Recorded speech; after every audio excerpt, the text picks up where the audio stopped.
Tem, Rafael, você.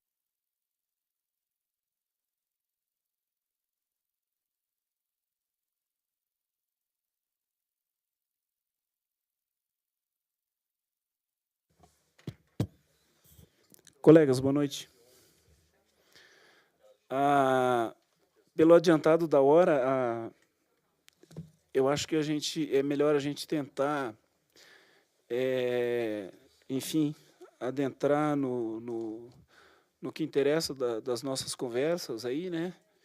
Eu queria agradecer aí o esforço, mais uma vez, de vocês. Eu gostaria de pedir, o colega que está nos auxiliando aí com o equipamento, teria como testar se... eu tenho um arquivo nesse pendrive aqui, teria como testar se esse arquivo é um PDF, se ele aparece na tela? Tá. Ele está nesse computador aí? Isso, esse computador que joga para as telas. Clístenes, eu posso trocar contigo só um segundo? Sem problema.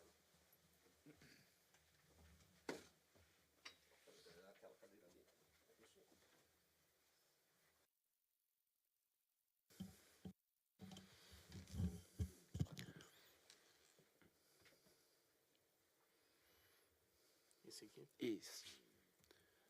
Vou jogar ele para a área de trabalho.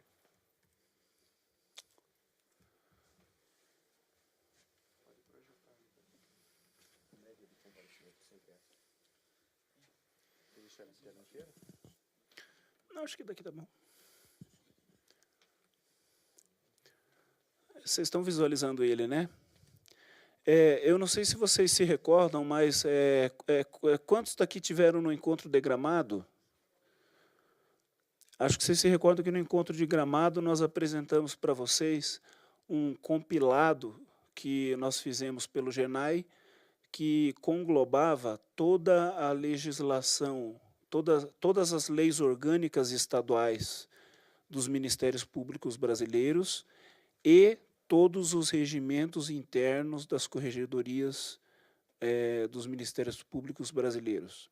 E naqueles estados que não tinham regimentos internos, porque são 4 ou 5, os atos normativos que integravam isso. Nós atualizamos esse e-book, eu acho que os senhores receberam essa atualização.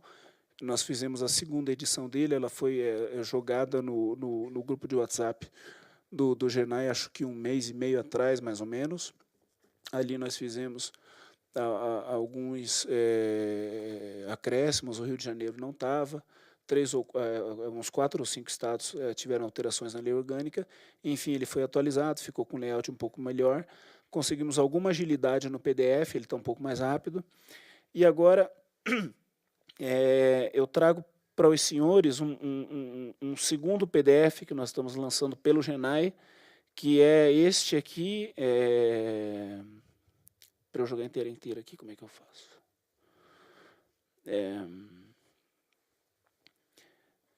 Que é um PDF que reúne visualizar, tela cheia. As recomendações do CNMP,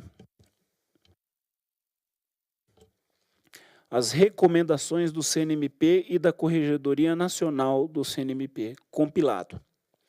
Eu até vou passar, Dr. Clístenes, depois... Clístenes, depois eu vou passar isso para ti. Vejam bem, aqui não estão resoluções do CNMP, estão recomendações.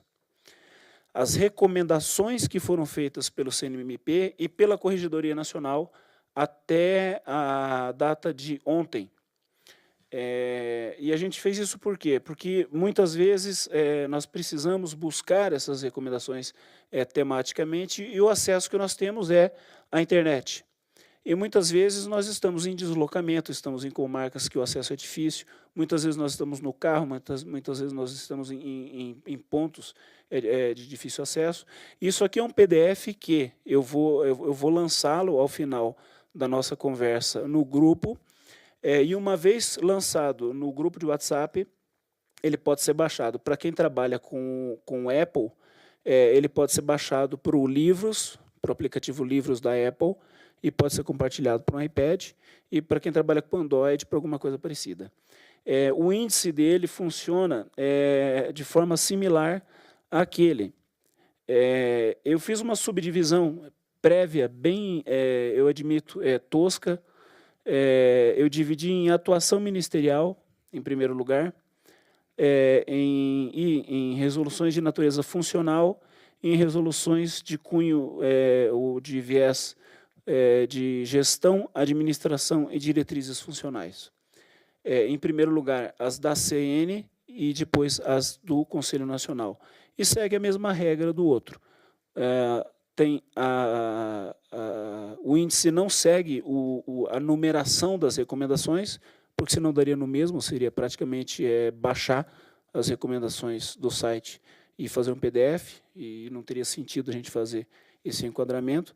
Então, há essa subdivisão prévia, e uma vez feito isso, aqui, por exemplo, nós temos as da CN, recomendações de natureza funcional. Aqui nós temos, por exemplo, a recomendação número 1 de 2018, que é aquela que trata do estágio probatório. Aqui, estando no índice, basta eu clicar no índice e ela já remete para a recomendação, que eu não sei nem em que página que está, mas ela remete. Isso aqui funciona no iPhone, no Android, no iPad ou em qualquer dispositivo que seja. Basta eu chegar no índice, eu enxerguei ali, eu folhei o índice, tem 3 páginas, eu enxerguei a recomendação, cliquei nela, ela já joga para a recomendação inteira. Então, isso daqui, ao final da nossa reunião, está à disposição de todos os quase 100 membros aí, do grupo do GENAI, para ser baixado nos celulares e à disposição de todos os assessores especiais para ser utilizado de forma mais fácil e mais ágil.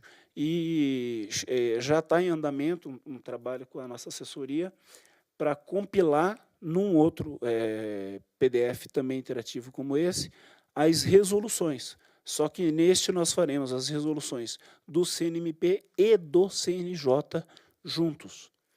Separaremos, em primeiro lugar, uma primeira fatia CNMP e CNJ, mas também haverá em paralelo uma separação temática. Então, você poderá optar por uma divisão temática ou por uma divisão institucional. E, de qualquer forma, seja qual for a divisão, também clicando no índice, também será possível fazer a procura. Eu não me entendo muito bem com esse programa aqui, mas os senhores que utilizam, aqueles que utilizam produtos da Apple, iPhone ou iPad, você tem aquela lupinha em cima do livro ali, e ele funciona de forma absolutamente perfeita. Você batendo, por exemplo, resolutividade em cima, ele mostra os 13 itens das recomendações que indicam a palavra resolutividade. Ele é absolutamente fantástico e extremamente prático. Enfim, está à disposição dos senhores para daqui a pouco. Obrigado pelo assento. Clístenes, eu vou voltar ali.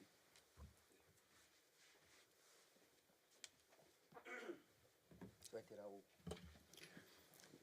Esse pendrive pode jogar fora. Esse aí. Que é isso? Tem, acho que 5 anos de uso, ele já não está mais confiável. O segundo aviso que eu preciso passar para os senhores é o seguinte.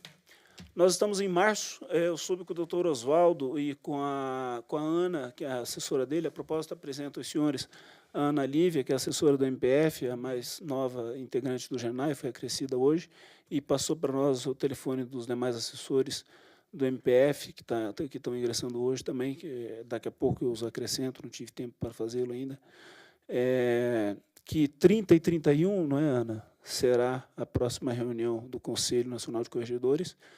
30 e 31 de maio, em 30 e 31 de maio se completa um ano de existência do GENAI.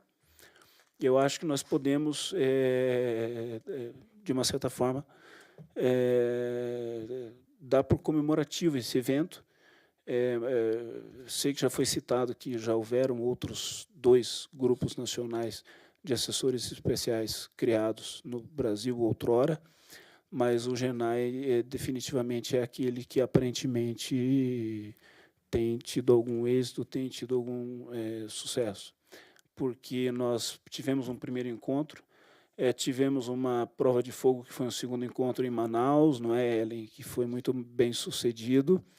E o segundo encontro é aquela coisa, houve um primeiro encontro, ele deu certo, e agora o que será?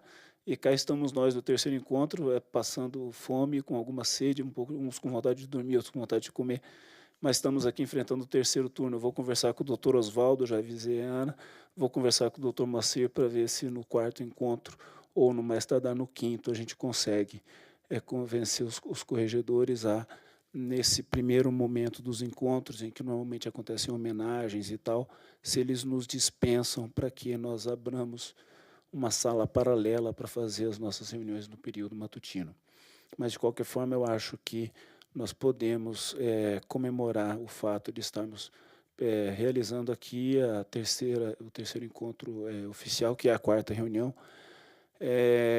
Mas isso significa que a próxima reunião, que se realizará em 30 e 31 de maio, vai ser a reunião que completará um ano. Eu comentava há pouco com o Ianaco, que nós debatemos, eu me recordo de alguns que lá estavam, Simas estava, a Andréia estava, a Ellen estava naquela reunião inaugural, o Ianaco, o Horácio Coutinho estava. Cadê o Horácio? O Horácio estava. E nós tivemos lá uma discussão se nós faríamos do GENAI, da gestão do GENAI, nós decidimos que teríamos alguém na coordenação nacional e alguém na secretaria. E houve uma segunda dúvida se nós teríamos um mandato de 2 anos sem recondução ou um mandato de 1 ano com recondução. E houve uma decisão pela segunda opção. E esse mandato de 1 ano, sujeito à recondução, ele está chegando no fim, e ele chega no fim agora em maio. Então, em maio, nós temos que eleger a segunda gestão do GENAI. Então, eu preciso anunciar aos senhores que na próxima reunião nós faremos a eleição para o próximo ano de gestão do GENAI. Então, aqueles que tiverem interesse em gerir o grupo durante o período de maio de 2019 a maio de 2020, que reflitam já sobre isso. De qualquer forma, eu vou também fazer essa divulgação no grupo. Posso dizer aos senhores que é uma experiência absolutamente gratificante, bastante cansativa, não só pelos encontros, mas também por todo esse trabalho que dá. Você não consegue gerir isso e ficar parado. Você fica tendo vontade de produzir coisas para oferecer para os outros. E a gente não faz só isso. Só que é muito gratificante também você ir conhecendo as pessoas e conhecendo as pessoas do Brasil inteiro. Isso é muito bom. Então, é uma experiência muito boa. Aqueles que quiserem, eu não posso deixar de recomendar. E fica aí anunciado, então, que em 30 de maio nós teremos a nossa eleição.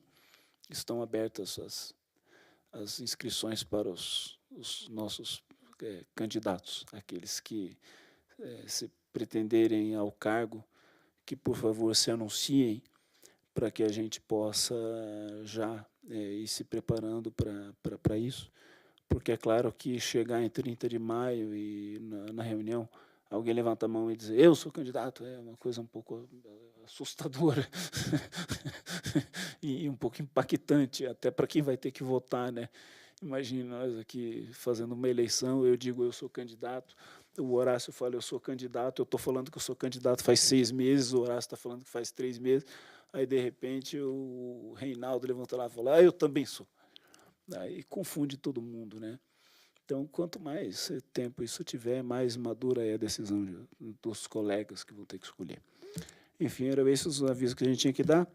Nós escolhemos hoje como tema uma ideia que foi lançada por alguns colegas, mas ela foi bem delineada pelo Ianaco, a ideia de trazer da Corregedoria Nacional o Clístenes para falar para nós sobre a resolutividade das inspeções e relatórios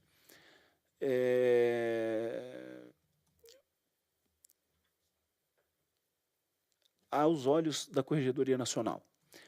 O Clístenes me telefonou essa semana, até para discutir um pouco melhor o tema, e eu transmiti para ele que o interesse principal nosso nisso era que a gente tivesse um pouco mais de noção do que de qual é a resolutividade, de que efeitos, de quais são os efeitos que a Corregedoria Nacional tira dessa sucessão de relatórios que ela cobra e que ela exige, e das inspeções que ela faz.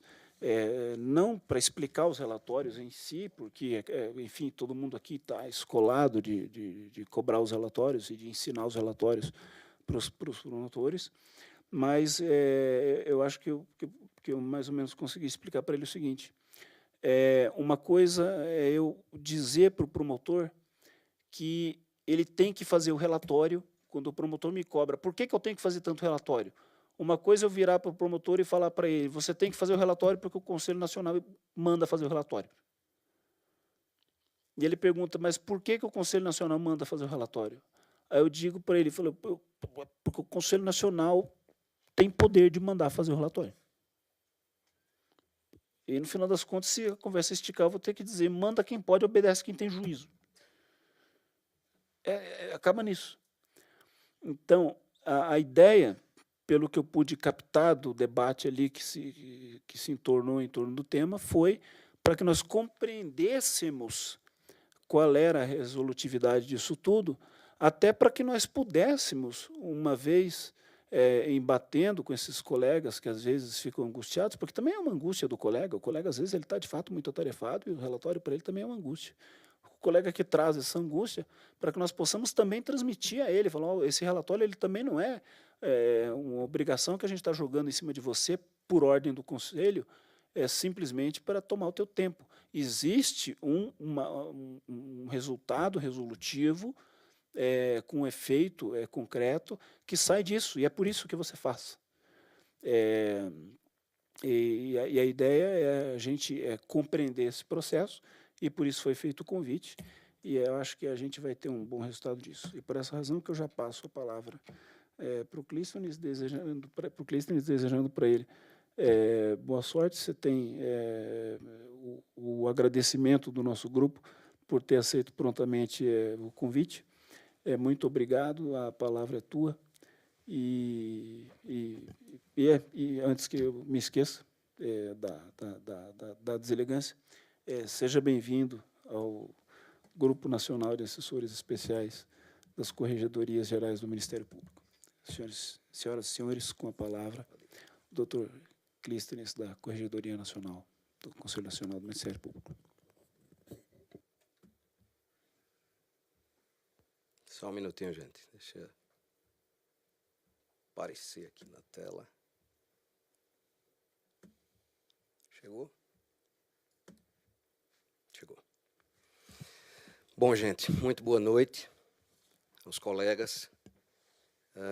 Eu coloco o nome porque não é dos mais fáceis, né? Então eu gosto de colocar ali na tela para facilitar a leitura. Eu gostaria de... Você me concede uma parte? Pois não. Quer trocar por Odegardo? Eu gostaria, antes de mais nada, de dizer aos colegas que não vou me alongar, farei na verdade, um bate-papo com vocês aqui. Agradecer ao Genai pela deferência, pelo convite muito especial, me senti muito honrado pelo convite, e agradecer a todos os senhores, na pessoa do nosso coordenador, presidente, não sei como vocês usam o termo aqui, né? Coordenador Douglas, e por um motivo muito especial. Eu estava certo de que viria hoje ao Genai requerer a minha inscrição e a minha participação na condição de membro, e me sentaria junto com vocês para assistir a alguma exposição, alguma palestra, já que seria a minha primeira participação no grupo, na condição de promotor corregedor. Lá na Paraíba não se usa o termo assessor, né? Não sei se algum outro estado usa o termo promotor corregedor, né? Eu assumi eu tenho 1 ano e meio como membro auxiliar da Corregedoria Nacional, designado especificamente para a Coordenadoria de Correições e Inspeções, mas desde janeiro último eu assumi como promotor corregedor no Ministério Público da Paraíba. Então, atualmente, eu me divido entre a Corregedoria Nacional e o cargo de promotor corregedor, ou seja, eu estou agora vivenciando as dificuldades e passando por todas as agruras que os senhores, meus nobres colegas, também estão enfrentando, com todas as dúvidas, não é? com toda a problemática de participar de uma corregedoria local. Então, eu acho que eu fiz meio que o caminho inverso, né? Eu comecei sem nenhuma experiência em corregedoria, fui designado para a Corregedoria Nacional e fui aprendendo, né? Vivenciando as realidades da Corregedoria Nacional, e agora é que eu estou começando a compreender e a vivenciar a realidade de uma corregedoria local. Então, antes de mais nada, dizer que recebi esse batismo de fogo, né, de conversar com os senhores, que me foi repassado pelo Douglas, essa missão que me incumbiram, mas que havia até, inclusive, preparado alguns slides, uma apresentação sobre discutindo uma série de aspectos da Corregedoria Nacional. São muitos, são vários, tem muita coisa que a gente pode discutir, pode explorar, especialmente no tocante à questão da resolutividade. Nós vimos pelos debates de hoje o quanto a questão da resolutividade é palpitante, é uma questão que não é nova, né? É bem verdade, já vem se discutindo há algum tempo, mas que continua sendo problemática, difícil, não é de fácil solução.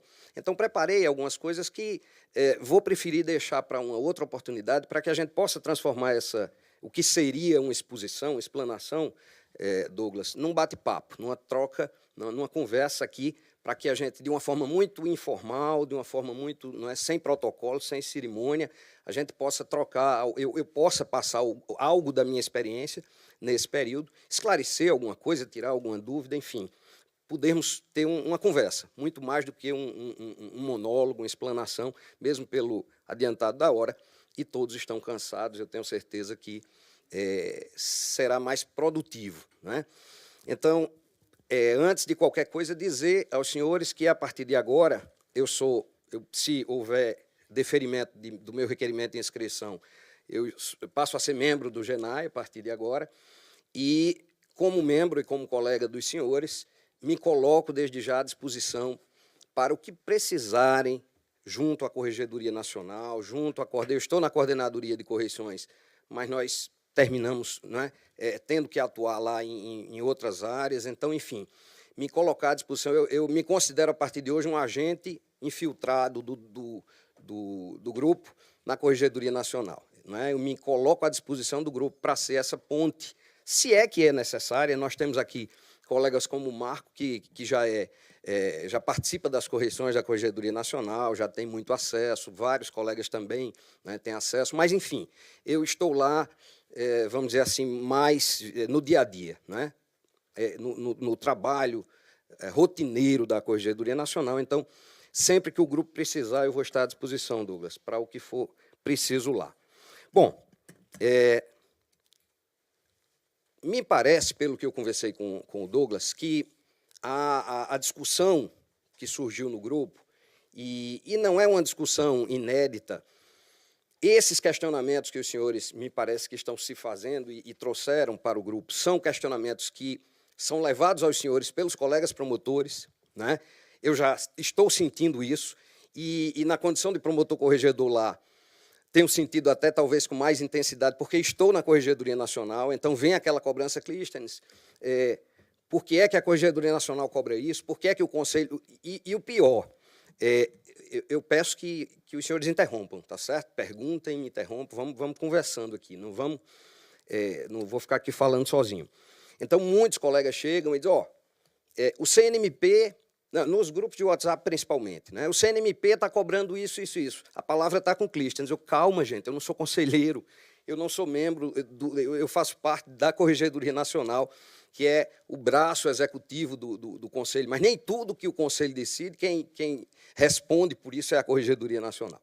Mas, enfim, me sinto meio que na obrigação também de dar essa satisfação e dar essa informação aos colegas. Tem muita coisa que chega que a gente, já que eu estou lá, eu tenho mais aqui tentar esclarecer o máximo possível. Então, me parece que há uma cobrança, se essa é a palavra mais adequada, em relação a esse excesso, se é que esse é o termo também, de solicitação de informações por parte, seja do CNMP, seja da Corregedoria Nacional, aos nossos colegas. Isso sempre via Corregedoria, porque a Corregedoria Nacional ela se utiliza muito das corregedorias locais, e isso é até explicável, é justificável, pela afinidade, não é, de atribuição e de missão.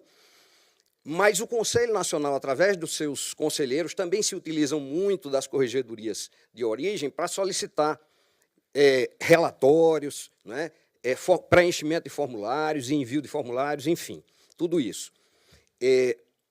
Então,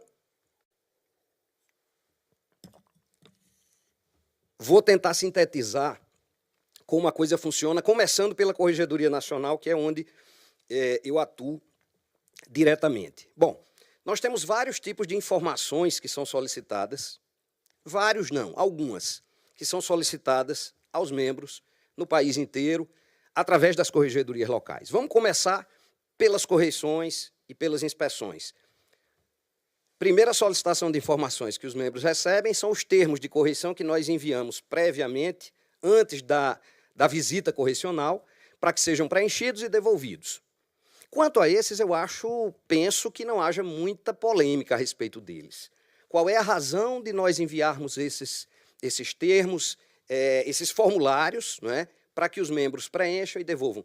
Para que nós já possamos realizar a visita correcional com informações a respeito daquelas unidades que serão correcionadas, né? Então, os senhores, quem já foi correcionado pela Corregedoria Nacional, já recebeu, nós enviamos com alguma antecedência, alguns dias de antecedência, um formulário, termo de correição, ele é preenchido pelo membro. Antes, nós tínhamos um formulário que era preenchido em parte, hoje ele é preenchido completamente pelo membro, né? O termo de correição ele é preenchido pelo membro e não é mais alterado, ele permanece inalterado, são todas as informações que o membro preenche estão ali e permanecerão inalteráveis. E aí, quando a equipe de correição da Corregedoria Nacional se desloca à unidade e realiza a correição, ela já leva esse termo de correição para servir de subsídio. Muito do que se questiona nas correições, do que se verifica, né, nas correições, é fruto do que se analisou previamente das informações que foram prestadas pelo membro. E aí, dentre essas informações, nós temos condições de avaliar produtividade, um princípio de resolutividade, já dá para extrair desses termos de correição, alguma coisa já dá para ter alguma ideia. E aí, algumas informações precisam ser confirmadas, precisam ser constatadas, ratificadas por ocasião da correição propriamente dita. Então, acho que esse formulário é um formulário que faz parte, vamos dizer assim, da atividade correicional, que, se for dispensado, implicaria em graves prejuízos à própria correição, né, porque nós iríamos para a correição sem qualquer informação a respeito daquela unidade, teria que ser preenchido, talvez, no momento, na ocasião, enfim, da forma como ocorre atualmente, viabiliza uma correição mais completa. Bom, realizada a correição, retorna-se e elaboram-se os relatórios de correição, como nós elaboramos os relatórios de correição nas corregedorias locais, sempre que as realizamos. Com uma pequena diferença. É realizado um relatório preliminar. Esse relatório preliminar é a compilação de todos os relatórios das equipes que realizam a correição, são condensados os relatórios, se transformam num relatório preliminar. Por que preliminar? Porque não é esse relatório ainda que será submetido ao plenário do CNMP para aprovação. Esse relatório é encaminhado às unidades. Esse relatório é submetido ao crivo das unidades, já inclusive com as sugestões de encaminhamento, ou seja, com aquilo que provavelmente se transformará em recomendações ou determinações, para que se abra a possibilidade da unidade refutar, se defender, questionar, não é? E aí é dado um prazo ao Estado, à unidade do Ministério Público, esses relatórios voltam, né, e aí sim se consolida o relatório conclusivo. Essas manifestações dos membros e dos PGJs, enfim, das unidades, elas servem para quê? Para, em alguns casos, provocar a supressão, a retirada de algumas proposições que tinham sido incluídas no relatório preliminar. Algumas são mantidas, outras são excluídas. É elaborado o relatório conclusivo, submetido ao plenário do CNMP. Em uma síntese muito apertada, é esse o processo de correição da Corregedoria Nacional.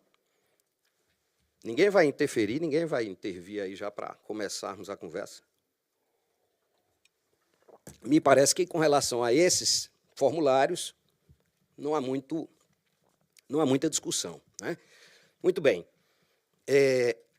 Há uma série de formulários que eu acho que sobre esses os senhores devem ter já debatido e discutido muito, relacionados a visitas a unidades prisionais, relatório de infância e juventude, relatório de saúde, relatórios... Não sei, eu estou chutando aqui, né? Não sei se esses relatórios e essas visitas e esses formulários foram objeto de discussão aqui entre os senhores. Muito bem, sobre esses, o que é que eu posso lhes dizer? O Conselho Nacional do Ministério Público ele tem atualmente 10 comissões. Dessas 10 comissões, 6 delas todas são temáticas, mas eu diria 6 delas relacionadas diretamente à atividade fim e 4 delas que tratam de outros temas, comissão do planejamento estratégico, da execução financeira e orçamentária, enfim, outros aspectos. Mas temos 6 comissões presididas por conselheiros relacionadas à nossa atividade fim. Vou tentar lembrar de todas. A do sistema prisional, a da saúde, a da educação, a da infância e juventude, a do meio ambiente, faltando um aí. Bom, são 6 comissões, como eu disse, repito, presididas por conselheiros, das quais não há participação da Corregedoria Nacional. A Corregedoria Nacional não participa dessas comissões. São comissões que funcionam nos gabinetes dos conselheiros, inclusive com membros requisitados pelos conselheiros, membros, colegas promotores, procuradores, que são requisitados, participam dessas comissões. E cada conselheiro, nas comissões que presidem, tem a sua autonomia para realizar o trabalho que acham, né, que acharem conveniente, enfim. Realizam diagnósticos, realizam levantamentos de informações pelo país afora, realizam visitas para verificar em loco determinadas situações. A Comissão da Infância visita com muita frequência, né, instituições, enfim, etc. E, não raro, essas comissões solicitam, encaminham formulários, encaminham relatórios a serem preenchidos pelos membros. Há relatórios, nós sabemos, periódicos que precisam ser enviados. Comissão do Sistema Prisional é um caso, é um exemplo, né? E esses relatórios, esses informes, esses formulários, eles são direcionados diretamente a essas comissões. Não passam pela Corregedoria Nacional. Então, a Corregedoria Nacional não tem qualquer tipo de participação nessa atuação, vamos dizer assim, das comissões. Bom, os senhores podiam me perguntar o seguinte, bom, são informações diretamente relacionadas à atividade fim. Não seria interessante, então, já que são tantas informações tão relacionadas à nossa atuação, não seria interessante que a Corregedoria Nacional tivesse acesso a essas informações, seja para, enfim, desenvolver um BI, puxar informações, desenvolver algum tipo de política, uniforme, etc. É uma ideia, é uma sugestão, é algo a se pensar e a se maturar. Isso pode até ser levado a título de sugestão. Isso não se faz atualmente, isso não é feito. O que a Corregedoria Nacional, durante essa gestão do Dr. Rochadel, implementou foi a realização das chamadas correições temáticas. né? Realizamos 3 correições temáticas, uma no Rio Grande do Sul, tratando especificamente de execução penal, uma em Sergipe, tratando da matéria da educação, e outra em Pernambuco, tratando da infância e juventude. Então, nessas correições, verificou-se exclusivamente, verificaram-se promotorias que tinham essa atribuição específica em cada uma dessas áreas. Bom, como foi que houve o envolvimento das comissões nisso? Para compor as equipes de correição e para participar diretamente das correições, essas comissões, a do sistema prisional, a da educação e a da infância e juventude, foram convidadas a indicar membros e, enfim, a irmos os conselheiros, presidentes, participarem diretamente das correições. Nosso colega que participou lá da educação em Sergipe, nosso colega Carlos, foi um dos que teve participou dessa correição temática lá da educação. Bom, essa tem sido a forma, o mecanismo encontrado até agora para se tentar essa interseção da atuação das comissões com a atuação da Corregedoria Nacional. Esperamos que o GENAI possa nos dar uma contribuição, sugestões, amadurecermos, né, formas talvez mais efetivas e eficazes de utilizar essas informações que os promotores nos repassam. Os senhores perguntam, porque os promotores lhes perguntam e me perguntam também. Não é muito formulário, não é muito trabalho, não é muito tempo que nós deixamos de estar trabalhando nos nossos processos para estar preenchendo formulário e relatório? Concordo. Mas nós temos 6 comissões a nos demandarem.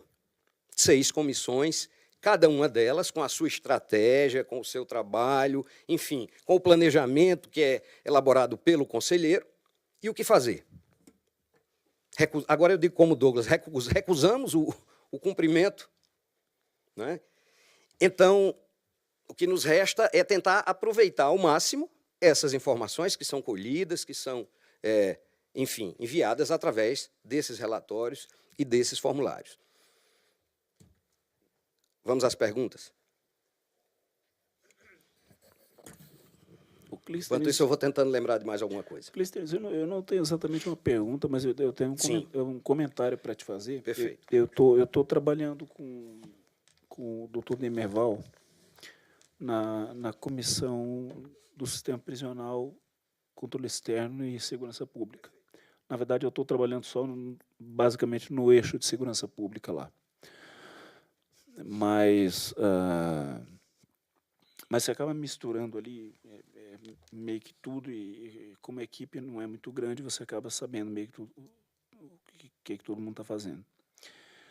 E um dado ali interessante que eu acabei percebendo e que me ajudou a compreender um pouco a importância e a relevância desses relatórios, por exemplo, a respeito do mapa de presos, os relatórios sobre as delegacias, sobre as visitas às unidades prisionais, que eram relatórios que eu preenchia quando era, desde antes de eu entrar na corregedoria, 7 anos atrás, 7, né?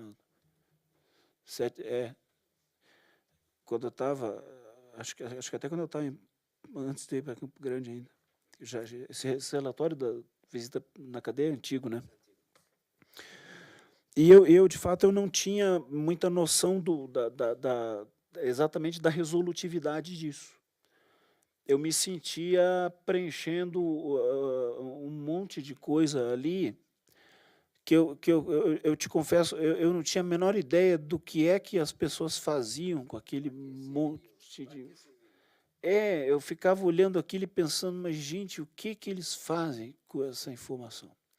E eu acho que a angústia, e eu tenho a impressão, Ianaco, que era essa a ansiedade, saber qual é a resolutividade desse processo de captação de dados. Eu pedi para você falar disso depois, até para você explicitar melhor qual é a ansiedade da tua dúvida. Mas ali, agora, depois de um ano trabalhando lá dentro, uma coisa eu percebi. O nosso relatório ele é muito pormenorizado. E antes do nosso relatório, aliás, além do nosso relatório, o que se tem de informação a respeito de peso no Brasil? Você tem informação do DEPEN. E eu conheço as informações do DEPEN, eu não estou fazendo nenhum demérito ao DEPEN, não estou aqui para desdenhar do trabalho de ninguém, enfim, cada instituição trabalha com aquilo que pode. Mas o que é que o DEPEN sabe? O DEPEN ele é um órgão que chega, como se isso daqui fosse o Brasil, como se cada cadeira fosse um preso, ele chega, ele conta quantas cadeiras tem, pega um papel e diz, aqui existem 150 cadeiras. O nosso relatório de sistema carcerário, ele chega e diz, aqui existem tantas cadeiras. Dessas cadeiras, tantas são giratórias. Das giratórias, tantas estão à esquerda, outras estão à direita. Tantas estão aqui na parte de cima, outras estão acossadas num canto, presas como reserva para um excesso de contingente. Porque o nosso relatório diz, os presos estão em delegacias ou estão em presídios, e os que estão nas unidades prisionais estão sob os cuidados da Agência de Sistema Penitenciário ou da Polícia Civil. Eles são mantidos por agentes penitenciários ou por carcereiros improvisados, que são agentes de polícia. Eles são presos provisórios ou eles são presos permanentes. E aonde que isso vai dar de reflexo? Isso vai dar de reflexo no momento em que a OEA prepara um relatório de 800 páginas e abre um procedimento enorme e de perspectiva catastrófica para aplicar uma multa enorme no Brasil, e tu sabe desse processo, em que o Brasil está na mira de um fuzil, pronto para ser multado internacionalmente, receber sanções terríveis, por não respeitar condições mínimas de direitos humanos no sistema penitenciário. E quem é que salvou o Brasil disso? Não foi o DEPEN, não foi o governo federal. Quem salvou o DEPEN disso foi o Conselho Nacional do Ministério Público. Por quê? Porque a Comissão de Sistema Prisional foi lá para os Estados Unidos com os dados para mostrar o quê? Olha aqui como era 10 anos atrás e olha como é hoje. Por quê? Porque o DEPEN não conseguia mostrar essa diferença. Os números eram os mesmos. Na verdade, os dados do DEPEN mostravam que o número de presos tinha aumentado. Só que os dados do Ministério Público, do Conselho Nacional do Ministério Público, mostravam que, apesar de terem aumentado os números, o volume de presos provisórios em delegacias tinha diminuído. Então, essa qualificação dos dados trazia uma resolutividade efetiva. Eu acompanhei isso por quê? Porque naquela época eu estava tratando muito diretamente com o Suxberger, que você deve conhecer, de algumas questões, e eu estava conversando com ele enquanto ele estava exatamente nos Estados Unidos, com o Dr. Dermeval, tratando dessa questão. Então, esse é um exemplo que eu te digo de resolutividade do relatório. A partir do que se consegue de dados. Esse é um relatório no qual eu enxergo a resolutividade dele. Perfeito. E olha que eu acho que vocês enfrentam um problema, pelo menos eu estou enfrentando lá na Paraíba, de inconsistência desses dados.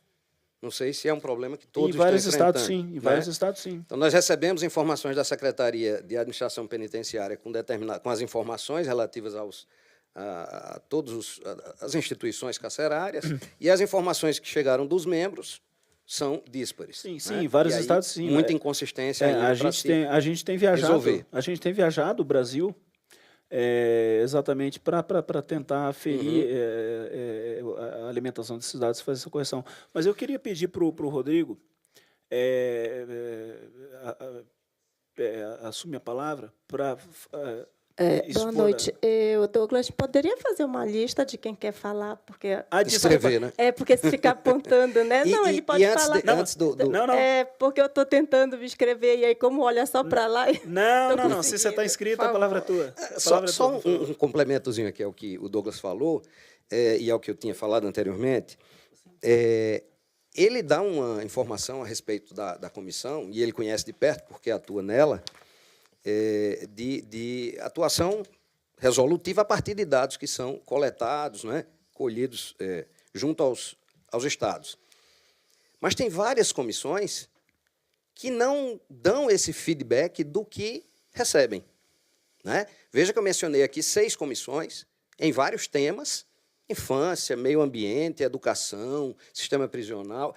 O que eu tinha esquecido era o do combate à corrupção do doutor Silvio, né? Silvio Amorim.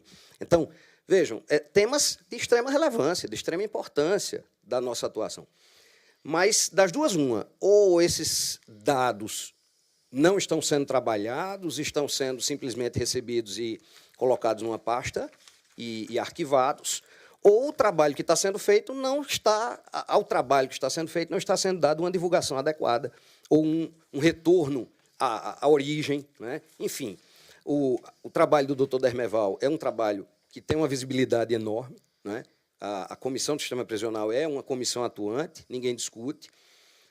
Vejo alguma ou outra comissão, né, fazendo alguma... Mas há comissões ali que eu confesso, há 1 ano e meio na Corregedoria Nacional, só fui saber que existia porque eu entrei no site, né, para verificar quais eram as comissões e quantas eram. Tive até um susto, aquela quantidade de comissões, e você não, né, não tem esse retorno.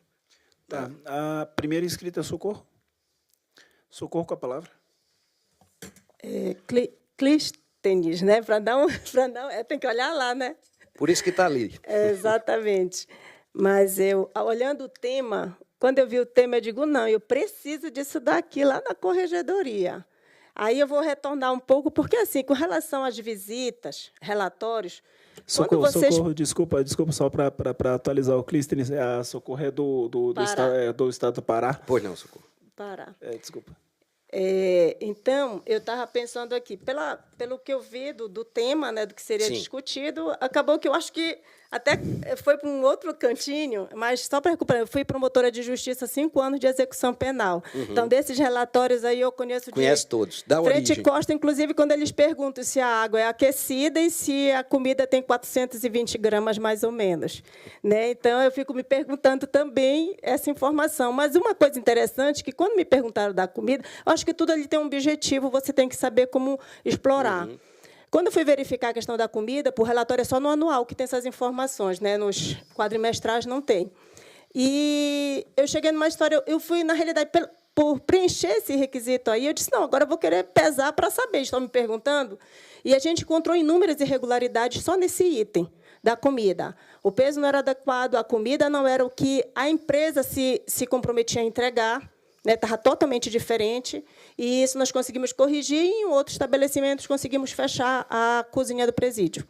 Então, eu acho assim, é penoso. Eu tenho pena de promotor de primeira instância, porque ele é, né, o que faz tudo. Quando é na capital, que é mais especializada, a coisa facilita. Mas eu acho que, sim, são relatórios, embora sendo do CNMP enviados, a gente consegue tirar muita coisa e trabalhar. Então, quando eu vejo inspeções, essas coisas, visitas, eu penso como uma possibilidade de um trabalho, até de um plano de atuação do promotor de justiça. Aí a gente vai por esse lado, tira, né, a boa história da coisa e vai fazendo. Mas, voltando para o tema, né, que você colocou, eu achei muito interessante, como ele está dizendo, correções, inspeções e a questão da atuação resolutiva do membro. Então, vou buscar, que eu imaginei que nós tivéssemos que trabalhar, como aferir essa resolutividade. Esse é um ponto. Nos termos que vocês mandam com antecedência, eu até procurei, eu posso estar enganada, eu não vi um item que eu conseguisse... perceber como a Corregedoria Nacional iria aferir essa resolutividade de cada membro. Isso Perfeito. Foi um item assim, que eu tive um pouco de dificuldade, porque eu vi muito número, muita quantidade, mas a gente sabe que quantidade não é mérito para qualidade e a gente não ia ter como fazer bem direitinho. Imaginei que, na visita pessoal, vocês iriam exatamente na questão da resolutividade. Com base nessa história da resolutividade, eu fico pensando, nós chegamos no interior e vamos aferir como? Eu já comecei a incluir um pequeno item nas correções. Eu coloco assim, meu colega, você tem algum trabalho Perfeito. Que você gostaria de destacar para a Corregedoria como um trabalho que você acha que teve alguma repercussão social, algum benefício para a sua comunidade aqui, e deixo ele à vontade. E nós descobrimos assim projetos que nem a corregedoria tinha conhecimento porque eles não informavam, maravilhosos lá. Então eu estou adotando isso. Ainda não está implementado formalmente porque isso precisaria ser alterado o nosso provimento das inspeções e correções, né? Mas é algo que nós estamos já implementando na prática para ver se está dando certo, implementa formalmente. Então, inclusive, o retorno dos colegas é muito grande, porque eles dizem que, pela primeira vez, a corregedoria está ouvindo, está, né, sendo parceira deles, que eu acho que é por aí que a gente tem que trabalhar. Então, eu fico muito preocupada se não seria interessante ter alguma coisa da Corregedoria Nacional orientando uma forma com que fosse previsto para todos os ministérios públicos para que a gente pudesse avaliar essa resolutividade. Perfeito. Certo? Okay. Então, no sentido de realmente contribuir e achar que se algo saísse do CNMP ia ficar bem mais interessante. Eu vou respondendo um a um ou aguardo todos? O que é que você acha melhor? Escolha sua. Se tiverem muitas, eu me perco. Deixa eu... Pois não. Também prometo responder bem rápido para a gente dar a oportunidade a todos. Na verdade, é só uma complementação do que a colega falou. E como nós tivemos no Amazonas um pouco antes do Pará a correção, e a doutora Jussara explicou, até, inclusive, foi a motivação da apresentação dela. Porque os colegas se sentiram, assim, vou ser bem sincera, revoltados, porque quando viram que alguns que veio no relatório dizendo que o colega não tinha resolutividade, baixa resolutividade. Aí os colegas, principalmente da área de cidadania, que fazem... Como é que chegou-se a essa conclusão? Como que chegou a essa conclusão? De onde eles tiraram essa informação que eu não tenho resolutividade? Qual foi o parâmetro? Qual foi o critério? Perfeito. E aí, até porque a cidadania, em geral, ele faz muito atendimento também individual. Apesar de não ser o nosso foco, obviamente, mas ninguém vai recusar atender um idoso, ninguém vai... Enfim. Sem dúvida. Então, tem a resolutividade de notícia de fato. Então, isso foi um questionamento. Perfeito. E o segundo é agora, que nós estamos já no segundo momento, que é fazer a resposta ao Conselho Nacional dos acompanhamentos, já depois do relatório conclusivo. Isso. Aí nós recebemos já, no nosso caso, nós recebemos um termo de acompanhamento. Então, também outro formulário. Já é outro formulário. Bem lembrado. Né? Que é o termo de acompanhamento, que a Socorro disse que não recebeu lá no Pará, mas tudo bem, manda para ela. E, então, também eles tiveram essa dificuldade também já no preenchimento desse segundo relatório, porque, inclusive, pedem informações muito específicas, até número de páginas de último ato de andamento e a página. Só que, por exemplo, nosso sistema é virtual. Eles estão tendo que baixar cada procedimento para descobrir qual é a página para colocar lá, entendeu? Perfeito. Então, assim, talvez...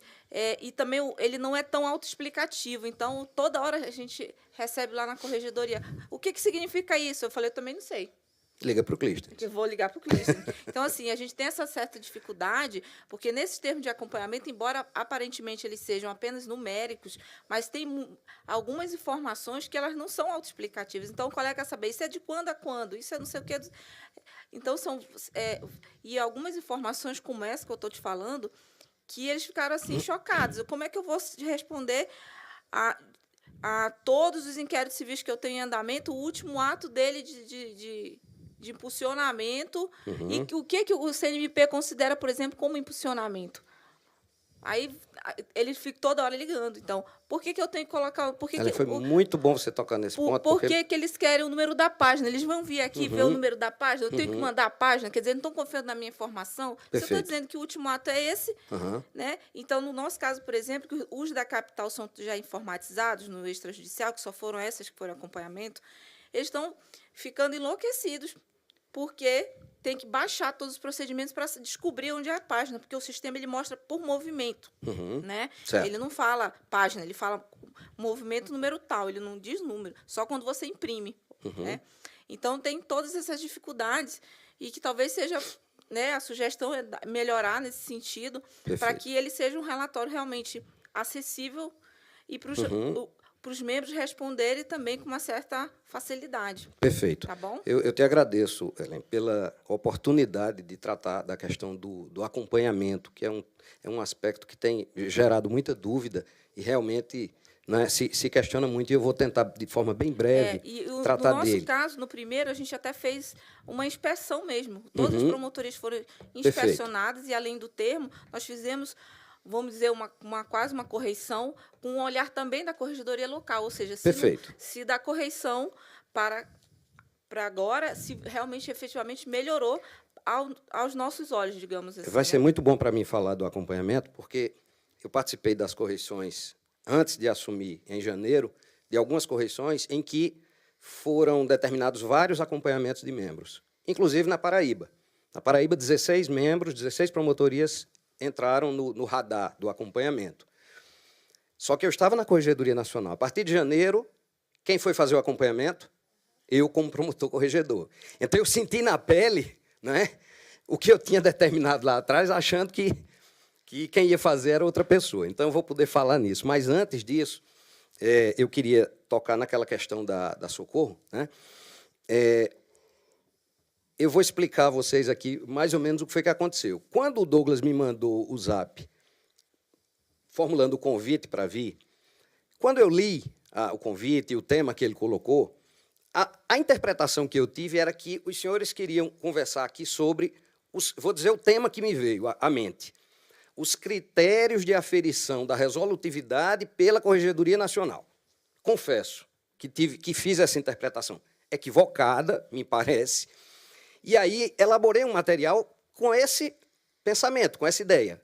Quais são os critérios adotados pela Corregedoria Nacional, quando de suas correições, quando de suas inspeções, ou seja, né, quais são os parâmetros para aferir resolutividade, atuação resolutiva, etc. Mas quando foi ontem ou anteontem, eu não me recordo bem, Douglas, que eu fui ler novamente a mensagem, eu vi aquela questão dos formulários, que tinha passado desapercebido. Eu acho que eu estava com tanta vontade de falar sobre critérios de verificação de atuação resolutiva, que passou em branco. Quando eu li, eu disse, nossa, o assunto é outro, a discussão é outra. Por isso que eu liguei para o Douglas. E aí o Douglas disse, não, lá existe uma discussão sobre essa questão da resolutividade do que resulta, não é, dos formulários que são recolhidos, para onde vai essas informações, para que é que servem e tal. Eu fiquei até um pouco triste. Eu digo, a maior parte dos formulários não são da Corregedoria Nacional, são das comissões, então não vou ter nem muito o que falar sobre isso. Fiquei até um pouco... Não, eu vou me colocar à disposição dos colegas lá para a gente fazer um ping-pong e trocar umas ideias. Mas, tentando de forma muito abreviada tocar nessa questão, porque aí eu acho que mereceria uma outra conversa, né, com mais calma, e não precisaria nem ser aqui, enfim, a gente pode conversar sobre isso em qualquer momento. Eu assisti às discussões hoje à tarde ali sentado, e, como a gente não tem voz, né, a gente não pode interferir, mas eu ficava me segurando assim para responder algumas questões que surgiram e que são relativamente simples. Por exemplo, alguns corregedores, eu não me recordo bem qual, disse assim, o que é resolutividade? Qual é o conceito? Acho que foi a doutora lá estava sentada ali, onde o Carlos está, por ali. Qual é o conceito de resolutividade? O que é resolutividade? Nós precisamos de um conceito. Nós já temos esse conceito. Não é? A Corregedoria Nacional hoje ela se baseia na recomendação de Aracaju, né, que teve a sua origem onde? Aqui. Foi no CNCG, e pelas informações que eu tive, o GENAI teve participação nisso, parece que participou dos debates, das discussões, não é? Ativamente, enfim, nasceu aqui. E nasceu por quê? Surgiu da necessidade que se tinha de se definir efetivamente critérios, parâmetros, diretrizes, porque não é fácil aferir resolutividade. Né? E vou mais além, continua sendo muito difícil. Continua sendo. A recomendação de Aracaju contribuiu, está contribuindo enormemente. Mas eu pergunto, resolveu? Né? Resolveu o problema? Com a recomendação de Aracaju, a gente tem como aferir objetivamente, facilmente, a resolutividade de um membro? Penso que não. Mas antes de vir para cá, conversando com o doutor César Klug, o nosso coordenador de correições, César me disse uma coisa que eu achei muito interessante. César disse, olha, não esqueça de dizer aos nossos colegas lá que a recomendação de Aracaju, ela é o começo, ela não é o fim. Ela é um pontapé inicial. É a partir da recomendação de Aracaju que nós vamos discutir, vamos aprofundar, vamos amadurecer as ideias, as sugestões. A partir de agora, nós vamos fazer uma construção até chegarmos no ideal, até chegarmos, né, alcançarmos esses critérios. Outro dia eu estava pensando lá em casa, a gente fica pensando, né, viajando, como se diz, e eu estava pensando, rapaz, o ideal era criar um algoritmo. a gente cria um algoritmo e transforma a recomendação de Aracaju numa fórmula matemática, de modo que você aplique a fórmula e saia a nota do membro e, consequentemente, a sua avaliação. É resolutivo? Não é resolutivo? É fácil fazer isso? É fácil criar uma fórmula dessas? Seria o ideal. Mas eu estou pensando nisso. Eu estou com vontade de juntar estatístico, matemático, uma turma boa nisso aí, né? E a gente tentar implementar isso. Estou encerrando, doutora, para não me alongar. O artigo 12 da recomendação de Aracaju define, né? Eu vou ler bem rapidinho. Aliás, está ali, né? Para os fins desta recomendação, entende-se por atuação resolutiva aquela por meio da qual o membro ou a unidade, no âmbito de suas atribuições, contribui decisivamente para prevenir ou solucionar de modo efetivo o conflito, o problema ou a controvérsia, envolvendo concretização de direitos ou interesses, assegurando-lhes a máxima efetividade possível, etc.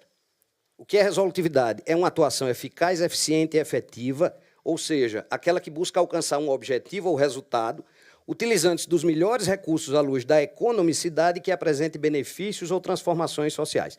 Se algum promotor lhes perguntar, como já me perguntou, o que é ser um promotor resolutivo? É ser um promotor, como o nome já está dizendo, que resolve o problema. Ah, tá, eu ajuizei uma ação, eu sou resolutivo ou não, e eu devolvo a pergunta, você resolveu o problema ajuizando a ação? A questão que lhe foi levada, a controvérsia, o conflito, ficou resolvido com o ajuizamento da ação? Sim ou não? Não, não ficou. Isso, por si só, quer dizer que ele não é resolutivo? Também não. Por quê? Porque o fato de a ação não ter sido julgada, ou não ter sido executada, ou não ter ainda gerado os seus efeitos, pode ser por circunstâncias alheias ao membro, ao colega. Não é verdade? Então, vejam, a recomendação de Aracaju, e aí eu tento encerrar a resposta, porque dependeria de mais alguma conversa, ela é vista sob uma dupla dimensão. A avaliação da atuação resolutiva na recomendação de Aracaju, ela é vista em uma dúplice perspectiva.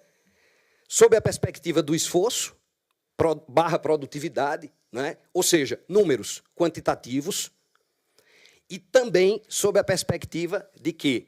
Da transformação social, do impacto, do benefício. O que é que isso quer dizer? Isso quer dizer que são coisas diferentes.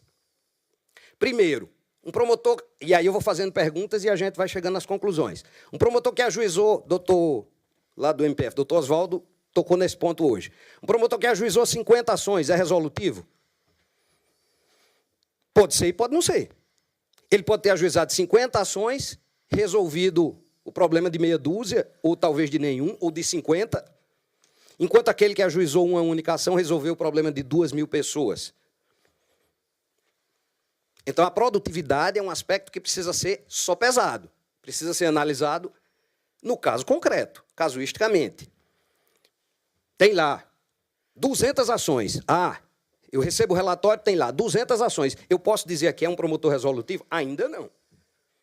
Daí a necessidade da visita correcional, daí a necessidade de ir lá, de verificar os procedimentos, de conversar com o membro, né?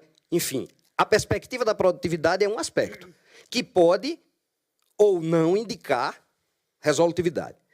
A outra perspectiva, a da transformação social, a do impacto. E aí a gente vira a página da quantidade para a qualidade.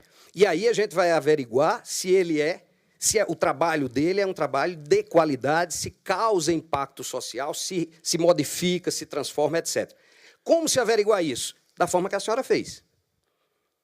Perguntando ao membro que tipo de trabalho ele tem, o que foi que ele fez que gerou essa transformação social. Isso pode vir num formulário, pode vir numa resposta de um termo de correção, até pode. E a gente disponibiliza lá esse campo, essa possibilidade de ele informar, né? Teve uma atuação resolutiva assim ou assada.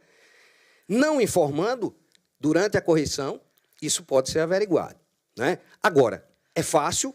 Claro que não é fácil. É matemático? É objetivo? Claro que não é. Então, isso é um trabalho, repito, de construção, não é? De atuação de cada corregedoria. E aí, chego na questão da doutora Ellen sobre Ellen, né? Sobre consegui mais ou menos me fazer entender, Socorro, a ideia. Isso a gente Com depois, certeza, só isso a fiquei gente aprofunda preocupada depois. quando a promotoria é especializada em que ela é judicial. Como eu vou poder, já que na atribuição dele não tem. Aí é aquela história da casuística. Você não pode tratar o promotor do patrimônio público igual a um promotor de família. Não dá. Antigamente se fazia isso, né? Não, o promotor de família teve 200 ações, o promotor de patrimônio teve 1 a 2. Esse aqui é resolutivo. Então, o ideal seria colocar numa promotoria dessa, sem condições de avaliação ou não faz parte de sua atribuição? É você avaliar pela forma possível de se avaliar. Você tem como avaliar a resolutividade de todos. Não é? Não há nenhum tipo de atribuição que você diga assim, esse aqui eu não tenho como saber se é resolutivo ou não. Não é? Claro que há.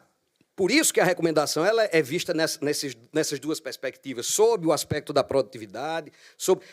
Se eu pego 2 promotores criminais, eu tenho como avaliar. Aí eu não tenho como ver a questão da qualidade do trabalho, mas eu tenho como ver na produtividade. Então, eu já tenho um parâmetro para fazer essa avaliação. Enfim, depois a gente tenta aprofundar, né, oportunamente. Socorro, na questão do acompanhamento, né, de forma bem breve. O acompanhamento é uma medida prevista, inclusive, na recomendação de Aracaju, né, que pode ser adotada, é uma ferramenta que pode ser adotada pelas corregedorias quando verifica algumas situações, né, que possam ser resolvidas com um acompanhamento. Ele se assemelha muito ao acordo de resultados, que também está previsto na recomendação, né, mas, enfim, vamos falar do acompanhamento, para não se alongar. A Corregedoria Nacional passou a adotar, não nessa gestão, já na gestão anterior, do Dr. Cláudio Portela, o acompanhamento, com resultados fantásticos, fenomenais, resultados muito bons. Temos promotores na Paraíba que mudaram completamente a forma de atuar, por conta de um acompanhamento a que foi submetido. E, depois do acompanhamento, virou outro promotor, né? Atuante, diligente, resolutivo. Mas, enfim... O acompanhamento ele é determinado pela Corregedoria Nacional, normalmente, com uma série de alíneas. Quem já realiza ou realizou acompanhamento aqui, sabe. Me parece que vai da linha A até a linha H, varia um pouquinho, né, com vários itens. Primeiro, aqueles itens, aquelas alíneas e aqueles pontos que nós colocamos ali, são parâmetros, são aspectos que nós dizemos assim à corregedoria local. Olha, nós identificamos esses problemas aqui, os problemas constam do relatório, e nós identificamos que, através de um acompanhamento, esse membro pode evitar um reflexo disciplinar. Esse membro não vai responder a uma reclamação disciplinar ou chegar a um PAD. Muitos dos nossos colegas não conseguiram compreender ainda que o acompanhamento é uma chance que está sendo dada a ele de evitar a instauração de um processo, de um procedimento disciplinar. E aí vem com 4 pedras na mão, criticando aquele acompanhamento. E me recordo de um comentário que foi feito por um membro da gestão anterior da Corregedoria, que, quando o promotor veio com muita raiva, ele disse, não, tudo bem, a gente elimina o acompanhamento, instaura um RD e você vai responder uma reclamação disciplinar e, quem sabe, um PAD pela falta de zelo, né, no dever funcional. Bom, o acompanhamento ele foi intensificado nessa gestão, passamos a adotar o acompanhamento com mais frequência, e o acompanhamento ele é delegado às corregedorias locais. Por quê? Porque as corregedorias locais têm muito mais condições de verificar, né, in loco, diretamente nas promotorias, a evolução dos trabalhos, a evolução do trabalho do colega. Se o colega passou a ser mais ou menos resolutivo, mais ou menos produtivo, enfim. O termo que se envia, aquele termo, é uma referência, é um parâmetro, é uma diretriz que nós encaminhamos. Por quê? Porque várias corregedorias pediram. Como é que a gente vai... Que informações a gente vai colher? Como é que a gente vai fazer isso? A Corregedoria Nacional disse, olha, a gente vai fazer um modelo, um modelinho que possa servir aí de padrão, mas ele não é estático, tá certo? As corregedorias de origem têm ampla liberdade de fazer o seu acompanhamento da forma que achar mais conveniente. mudando aquele formulário, melhorando, retirando, acrescentando, não tem nenhum problema. E mais, a opinião, o parecer, o entendimento da corregedoria local a respeito da situação daquela promotoria vai prevalecer quando da análise pela Corregedoria Nacional. Então, se a Corregedoria de Origem disser, no primeiro relatório trimestral, que são trimestrais, né? No primeiro relatório, a Corregedoria local diz, olha, a situação aqui está regularizada, está tudo em ordem. O promotor botou tudo em ordem. Isso é o que vai valer para a Corregedoria Nacional. É a palavra da Corregedoria local. Por quê? Porque nós não vamos lá verificar, né? Como eu disse, eu comecei a receber os procedimentos de acompanhamento da Paraíba, né? Acho que eu fiz 5 ou 6 pareceres já de acompanhamento. E uma coisa que a Corregedoria Nacional não sugere, nunca mencionou, mas que eu passei a adotar. Se no primeiro relatório trimestral ainda remanescem problemas graves, eu já estou sugerindo uma correção extraordinária, imediatamente. Ora, foi dado um prazo de 3 meses. O colega não regularizou, a situação piorou. Correção extraordinária, para verificar. Eu vou ficar aguardando? Eu vou ficar esperando mais 3 meses para ver a coisa, né, pipocar, né, Rodrigo? Enfim, são esses ajustes que cada corregedoria tem plena liberdade para ir adotando. Então, não se preocupa com essa questão. Não, porque lá pede a folha e tal. Por que é que tem aquela opção? Porque nós identificamos em várias situações, mas várias situações, em várias correções, por exemplo, um membro que despachou em 2016. Isso eu estou falando porque eu vi na Paraíba. 2016 tem o despacho.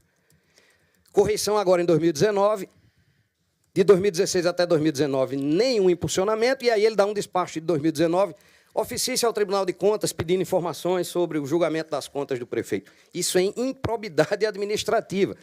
Então, veja, se eu peço a data do último despacho, o que é que vai aparecer lá? Março de 2019. Eu tenho que pedir o penúltimo despacho, o último e o penúltimo, né? Para verificar se houve impulsionamento nesse período. Daí porque esse incômodo, Ellen, de ter que identificar a página, a folha, né, em que está, com esse intuito.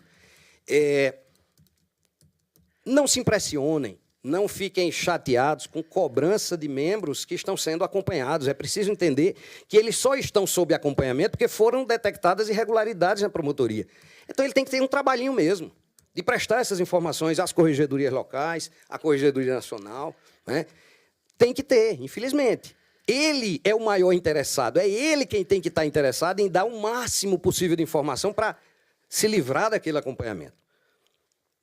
Deu para entender mais ou menos?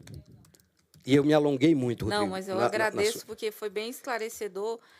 Porque, às vezes, como a gente recebe só um anexo, aí a gente até ou tem vergonha mesmo de ligar para vocês.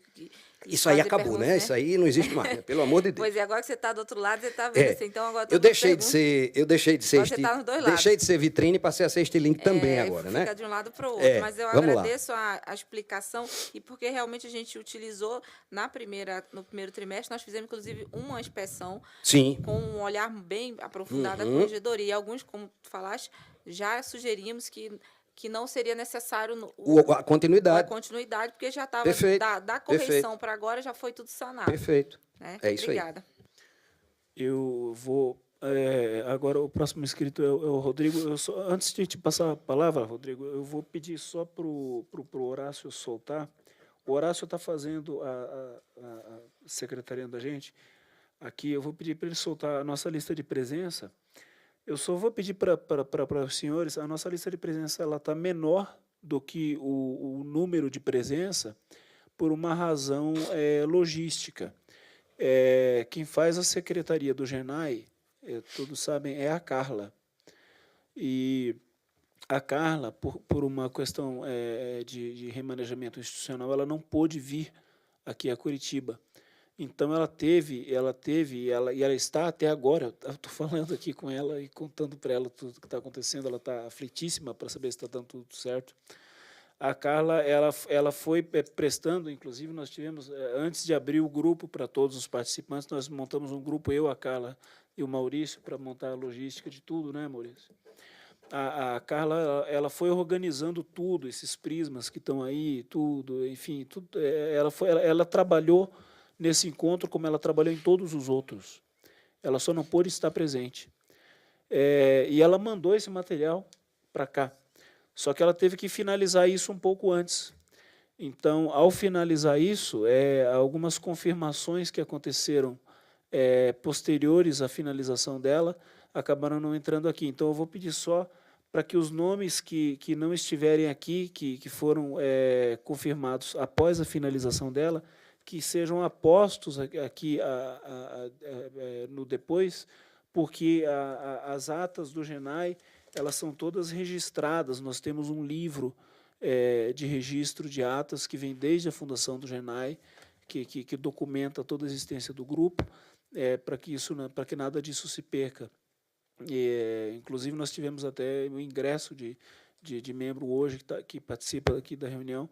Então, quem não estiver na lista é porque a lista foi gerada pela Carla a tempo de ser enviada de Porto Alegre para cá. Então, qualquer nome que tenha ingressado ou confirmado a presença após esse envio não consta aqui. Então, eu peço, por favor, que seja colocado por escrito.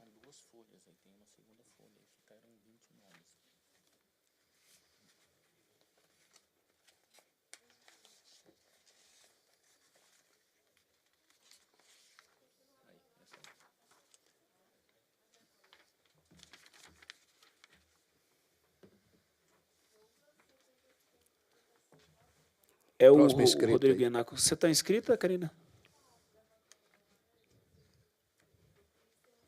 Oi?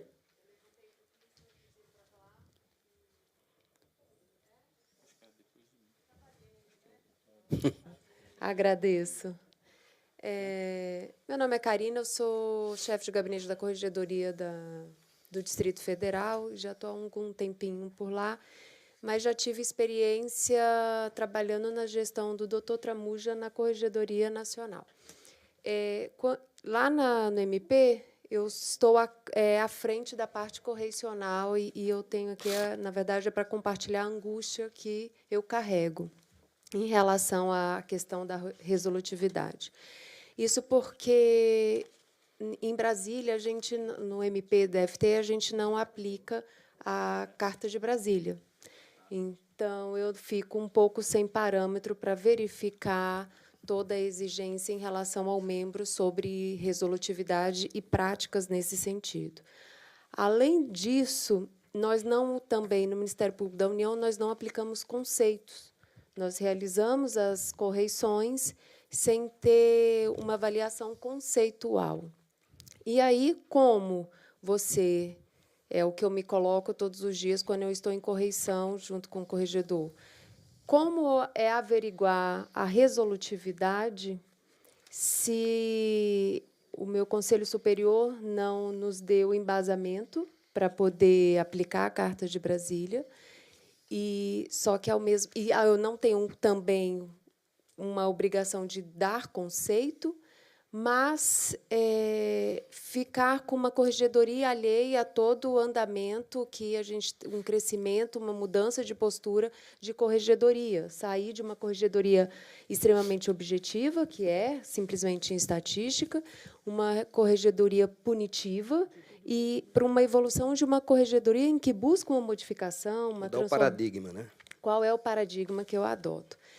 E eu me vi, então, nessa situação, e isso desde o corregedor anterior e agora no atual, minha proposta foi, nós utilizamos 2 relatórios, o preliminar e o final, lá, e também enviamos uma ficha de correição para o membro, 15 dias de antecedência à visita correicional.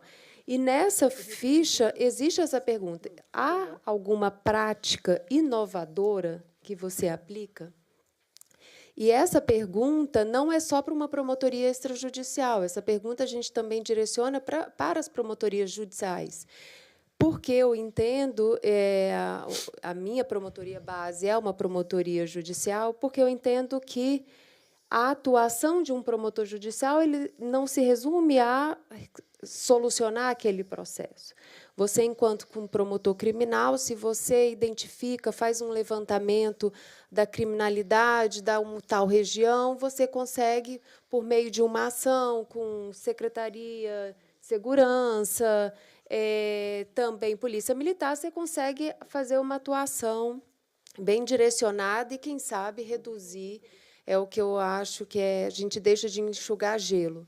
E essa ideia me veio quando eu, aqui no Paraná, correicionando aqui no Paraná pela Corregedoria Nacional, um colega do Tribunal do Júri aqui em Pinhais, ele tinha um levantamento de todas as no bairro, todas as regiões em que a maior quantidade de homicídio acontecia aqui, e, em razão desse levantamento, inclusive no Google Maps, ele conseguiu fazer essa atuação.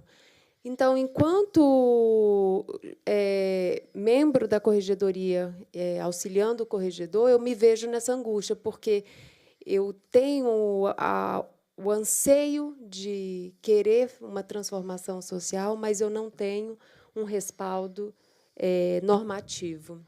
E aí, quando vem a Corregedoria Nacional nos exigir o acompanhamento, ficamos ainda mais apertados do que talvez os senhores estejam, se os conselhos superiores dos senhores adotaram a Carta de Brasília, a Carta de Aracaju. Era isso que eu tinha para dividir. Obrigada. Bem rapidinho, só um comentário. A questão da aferição de resolutividade, ela vem desde 2016, aliás, acho que antes disso, mas eu parei na minha pesquisa em 2016, né? Lá atrás, eu sou péssimo para decorar, mas acho que a resolução ou recomendação aqui 149 de 2016, lá no artigo 4º, fala: a duração nas correições serão observados, dentre outros, os seguintes aspectos. Isso é uma resolução do CNMP, não é? A 149. Nas correições serão observados, entre outros aspectos, inciso 6º, o grau de resolutividade dos membros. Naquele momento, entre parênteses, colocaram ali termos de ajustamento de conduta firmados e ações ajuizadas. A discussão ainda estava muito incipiente, né? Em seguida, vem a Carta de Brasília, em 2016, em setembro, fomentando a atuação resolutiva, a Recomendação 54, que instituiu a Política Nacional de Fomento à Atuação Resolutiva, até chegar na Recomendação de Aracaju. A Recomendação de Aracaju tem como base, sem nenhuma dúvida, a Carta de Brasília, né? Ela incorpora vários valores, princípios da Carta de Brasília. Mas ela tem uma característica, é Carina, né? É Carina ou Carine? Carina. Ela tem uma característica, ela não tem qualquer efeito vinculativo ou vinculante para as corregedorias. Ela é um parâmetro, ela é uma diretriz, não é? Ela é orientativa, vamos dizer assim. Então, as corregedorias aderem ou não, a depender de sua conveniência.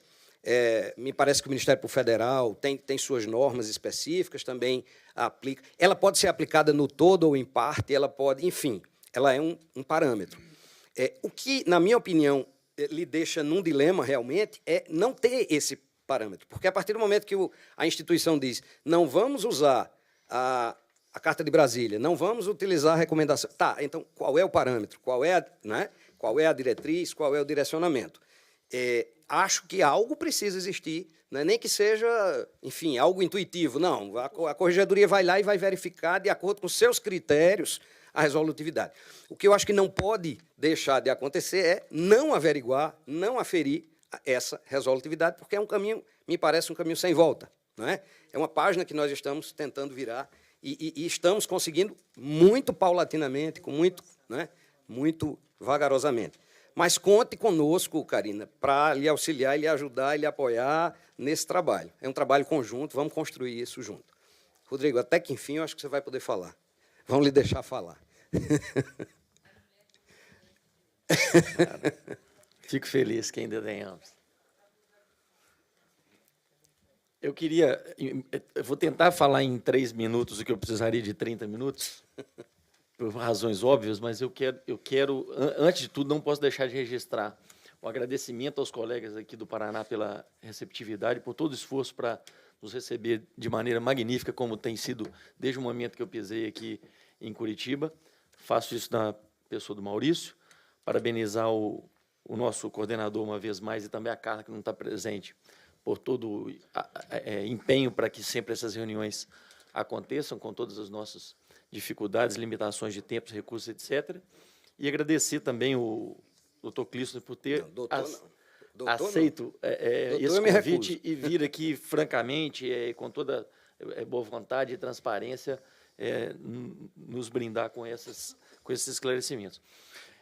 O que eu queria não é propriamente fazer uma pergunta, mas é mais compartilhar a nossa dificuldade como órgão de assessoria de coordenador local, mas especialmente como promotor de justiça, porque a situação nossa de corregedor é uma situação sempre precária, transitória, ou seja, nós somos todos aqui promotores de justiça e, portanto, somos permanentemente correcionados e temos que prestar contas e ser fiscalizados mesmo pelas nossas atividades. E me parece claro também que todo mecanismo ou instrumento de controle que se pretender instalar, instituir ou idealizar, encontrará sempre alguma justificativa.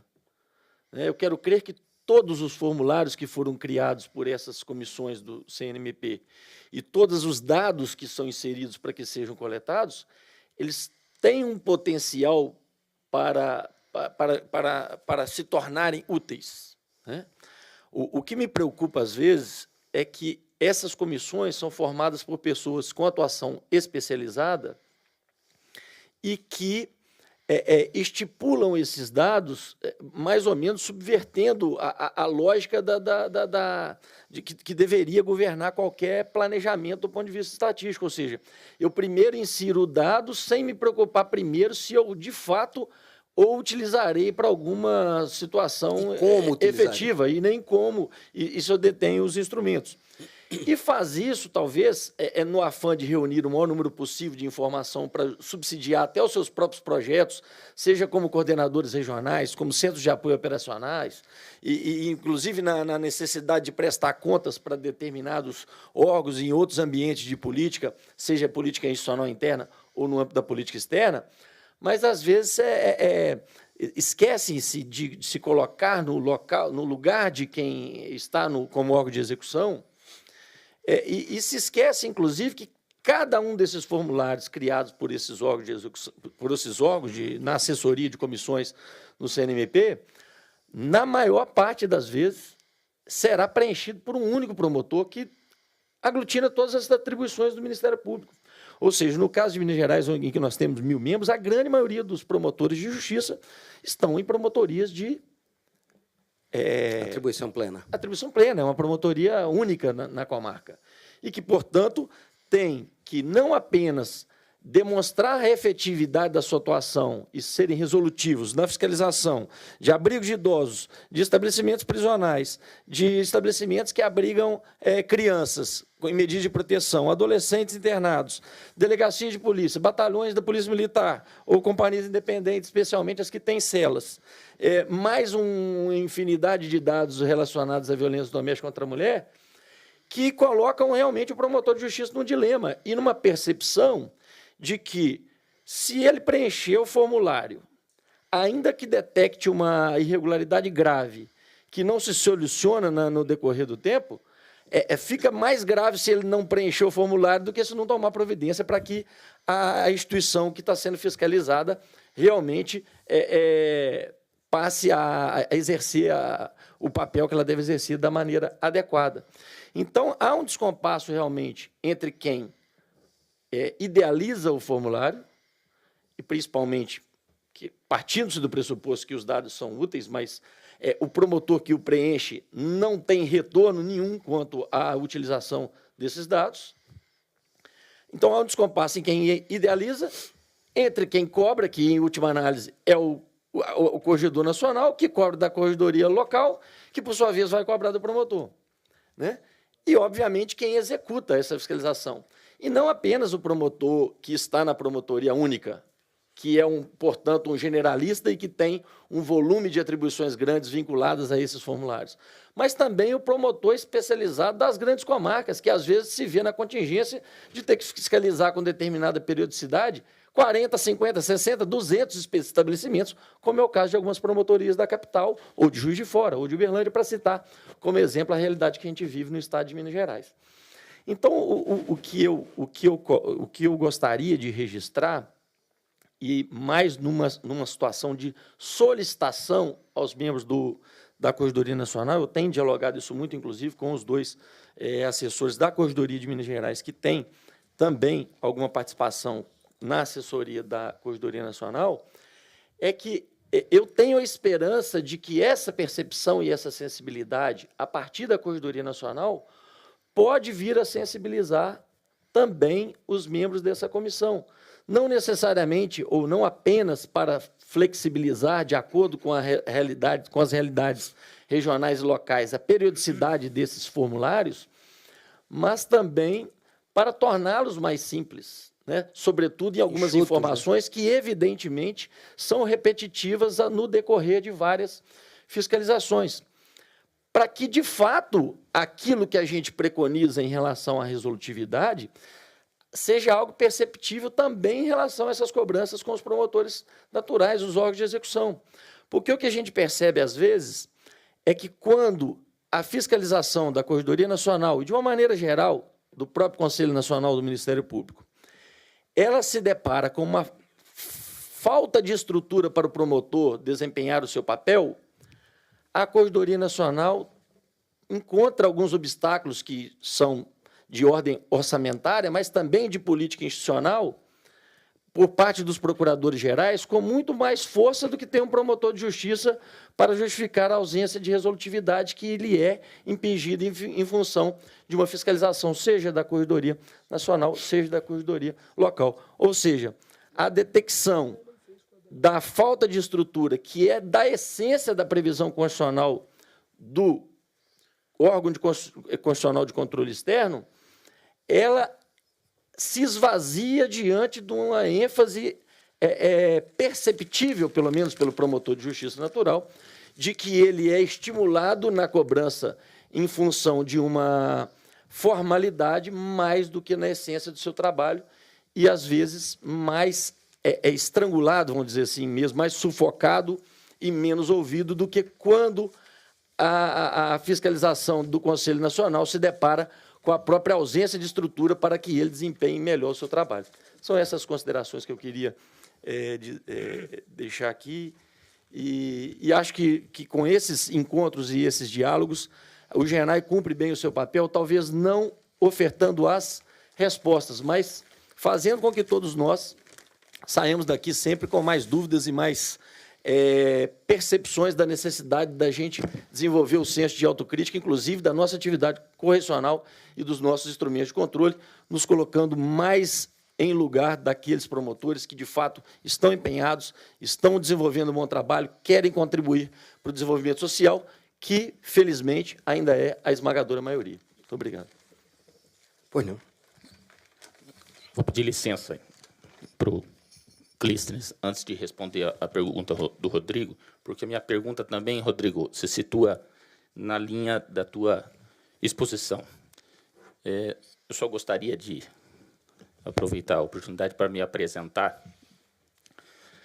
Eu sou Maurício Cirino dos Santos, promotor, assim como o Clístenes, promotor corregedor aqui no Paraná.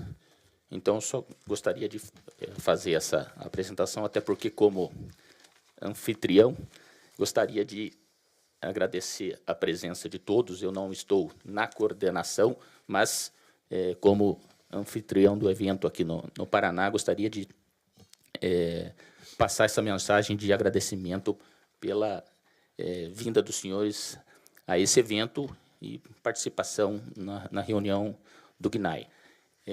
Nossa corregedoria também está aqui em peso, nós temos 7 promotores corregedores aqui também, e que também nos prestigiaram aí com as suas presenças. E na linha do que o Rodrigo colocou, eu gostaria, Clístenes, de externa também uma preocupação em relação aos relatórios, né? Nós estamos falando aqui de correições, inspeções e relatórios, essa pluralidade de relatórios, e, em especial, existe um relatório a par desses que o Rodrigo citou e que nós mencionamos aqui, que é o relatório de interceptações telefônicas, né, que é da resolução número 36 CNMP, e que, evidentemente, nós cobramos, né, por ocasião das correições e das inspeções, e também repassamos esses dados globais, né, que os promotores nos encaminham, nós compilamos esses dados e passamos para a Corregedoria Nacional. E realmente surgem esses questionamentos constantes e periódicos em meio a essa pluralidade de outros relatórios que os promotores também têm que preencher, surgem os questionamentos a respeito justamente do trabalho desses dados, né? Da importância e da dinâmica da Corregedoria Nacional para o trabalho desses dados, né? E aí a Resolução 36 refere, inclusive, à existência de um cadastro nacional de dados, enfim, a possibilidade de firmamento de convênios, de programas e de estudos, inclusive em conjunto com o Conselho Nacional de Justiça. E nós encaminhamos mensalmente esses dados, e muitas vezes, quando há esses questionamentos, nós temos alguma dificuldade justamente para fundamentar não só a questão, né, da periodicidade mensal, mas fundamentar materialmente essa necessidade de envio desses dados mensais para a Corregedoria Geral e da Corregedoria Geral para a Corregedoria Nacional. Então, eu gostaria de saber como é que está, talvez não seja especificamente, né, a sua atividade lá, mas como o Clístenes colocou mesmo, hoje ele está numa figura híbrida, né, que ele é promotor corregedor na Paraíba e ele é membro da Corregedoria Nacional. Então, esses dois lados talvez possam, talvez possibilitem uma preocupação também nesse ponto específico, né, desse relatório da Resolução 36. Perfeito.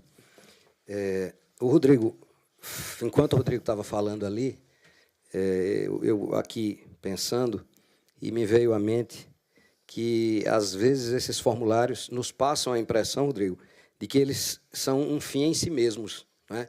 A impressão que muitas vezes nós temos é que o que se quer é o formulário com as informações. Para quê? É o que menos importa, né? O importante é preencher o formulário e remeter a informação. Eles não se prestam como instrumentos para o desenvolvimento de uma política, de um planejamento, seja lá o que for. Também comungo dessa impressão, dessa sensação. Bom, quando você toca nessa questão da forma, do olhar que deva existir em relação ao membro, sobretudo, você tocou no ponto sensível, os promotores com atribuição plena, aqueles que precisam preencher todos esses relatórios, que precisam realizar todas essas visitas e toda a atribuição, né, que nós temos.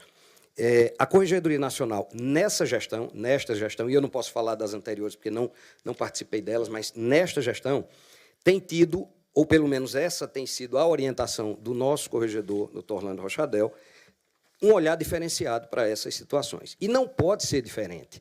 Não pode ser diferente. Você não pode analisar, realizar uma atividade correcional, avaliar, aferir resolutividade de um colega que está numa promotoria especializada da capital, com toda uma estrutura à sua disposição, de assessoramento, de equipe técnica, enfim, atuando somente naquela matéria, muitas vezes, né, quando é especializado, comparar com um promotor que está lá soberbado, no interior, sem muita estrutura, e nós já encontramos, já nos deparamos com situações calamitosas mesmo, de promotores assim, né, sem um mínimo de estrutura.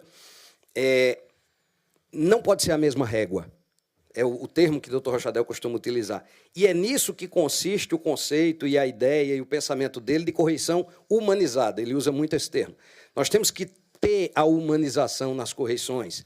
E humanização em correição consiste exatamente nisso, em não tratar essas situações com a mesma régua, né?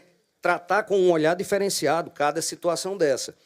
E, muitas vezes, verificar, ter a sensibilidade de perceber, como você bem colocou, que o que está provocando, muitas vezes, a menor efetividade, ou uma baixa produtividade, ou uma menor resolutividade, é justamente a falta de estrutura. A responsabilidade é da administração e não do membro. E isso já detectamos em várias situações, Rodrigo. Eu fiz uma correção, e não vou mencionar, né, o Estado, nem vem ao caso, em que 2 colegas na mesma promotoria, um deles tinha 90% da atribuição, o outro tinha 10%. Um desequilíbrio nas atribuições que sobrecarregava.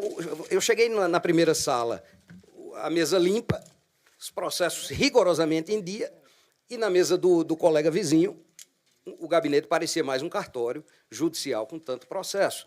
Então, é dele a responsabilidade, é dele a culpa, usando um termo bem vulgar, né? Ele vai ser responsabilizado em matéria, em termos de correição, como sendo, né, por conta dessa falta de estrutura, desse desequilíbrio de atribuições que a instituição já deveria ter resolvido. Então, a Corregedoria Nacional está atenta a essas situações, o olhar é nesse sentido, e várias proposições já foram direcionadas à administração no sentido de solucionar essas situações. Então, saem determinações, saem recomendações ao Procurador-Geral para que resolva aquela falha, aquele desvio de ordem estrutural. E isso não pode ser levado em consideração desfavoravelmente ao membro. Então, esse olhar nós temos a orientação de ter, né, e temos tentado fazer dessa forma. Com relação ao que o nosso colega Maurício colocou aqui, a Corregedoria... Vejam, eu soube de uma informação, quando eu cheguei na Corregedoria Nacional, que me surpreendeu. A Corregedoria Nacional começou a realizar correições em 2009. Então, vejam, o processo de correições nacionais é recentíssimo, né? De 2009 para cá foi que as correições, a Corregedoria Nacional começou a realizar correições com muito vagarosamente, aprimorando todos os sistemas, aprimorando os formulários, enfim, aprimorando a forma da atividade de realizar correições. Para que os senhores tenham uma ideia, neste momento, nós estamos tentando ainda, trabalhando para que os formulários de correições possam ser eletrônicos, né? Para que nós não tenhamos que preencher manualmente, vamos dizer assim, chegar e compilar esses relatórios todos, para que as equipes de correição possam preencher os formulários e isso já ir automaticamente gerando o relatório. Essa questão dos formulários, não só da interceptação, todos esses outros de visitas, é inegável, é indiscutível que eles precisam cair em algum sistema, em algum BI, que possa extrair dados e que possam ser utilizados. Eu não tenho nenhuma dúvida disso. E isso ainda não acontece, isso não existe, não é feito, né? Talvez de forma incipiente, em uma ou outra comissão, talvez já exista, eu desconheço lá, o Douglas pode até mencionar como é que funciona lá na comissão em que ele atua, mas, assim, sempre me angustiou, né? Isso sempre foi uma angústia que eu também tive, igual, da mesma forma que todos os colegas e colegas promotores. Então, se nós estamos coletando essas informações, como diz o Rodrigo, precisam ser utilizadas de algum modo, elas precisam ter um destino, elas precisam ser, né, trabalhadas. Os relatórios de BI estão aí para isso, né? E me parece que não é coisa tão do outro mundo para se fazer, já se faz aí em tantos locais. Então, é tudo um processo de evolução, lento, gradual, né? Mas que o GENAI tem que cobrar mesmo, né? Acho que esse é o nosso papel. Eu já estou me considerando do GENAI. Temos que cobrar, temos que fazer essa intermediação, essa interlocução junto às comissões, junto ao CNMP, junto à Corregedoria Nacional, para que efetivamente esses dados que são coletados possam ser trabalhados e mais que haja o feedback, né? Que haja o feedback. Porque de nada adianta também se trabalhar, se elaborar relatórios e tudo mais para consumo interno das comissões ou dos conselheiros e tal. É preciso que haja um retorno para que o membro possa entender a lógica, né? Entender por que é que está fazendo aquilo, por que é que está preenchendo os relatórios. Eu não quero me alongar muito. Vou pedir licença aqui, só vou dar um recadinho aqui, que acho que nós estamos encaminhando já para o final. Eu estou um pouco preocupado com o jantar, que eu acho que vocês também devem estar preocupados. Só passar um recado que vai ter uma van aqui esperando, né, para fazer o transporte, né? E cabem 15 pessoas, né? Então, só para a gente se organizar, que acredito que vamos direto lá para... com certeza. Eu estou com o meu carro também, né? E dou carona para quem quiser, né? Com a palavra, o colega Reinaldo, do Mato Grosso do Sul. Eu só queria colocar... Mato Grosso do Sul? É, estivemos lá recentemente, ainda. Sim. Que se sugerisse, se ainda não existe, né, que esses relatórios, ao menos, fossem usados, então, para uma análise comparativa da evolução, né? Olha, em tal estado, a situação era X, melhorou para Y, né? E, por outro lado, em outro estado aconteceu completamente diferente. Então, a nível de Brasil, isso poderia ser trabalhado. O que está acontecendo de legal lá, que está melhorando, e o que está acontecendo de ruim no outro que está Acho piorando. que é muito pertinente. Nós só temos um pouco de cautela, Reinaldo, né? Reinaldo, nessa questão de estados diferentes, principalmente, dentro do próprio estado, a gente utiliza muito a questão comparativa, né? Porque dentro do estado a diversidade diminui. Mas entre estados a gente tem muita cautela por conta das enormes peculiaridades de cada região, de cada estado, né? Fizemos uma correção no Pará, fizemos uma correção no Rio Grande do Sul, e a gente constata realmente, né, diferenças que não dá no Amazonas, na Paraíba, enfim. Então, a gente...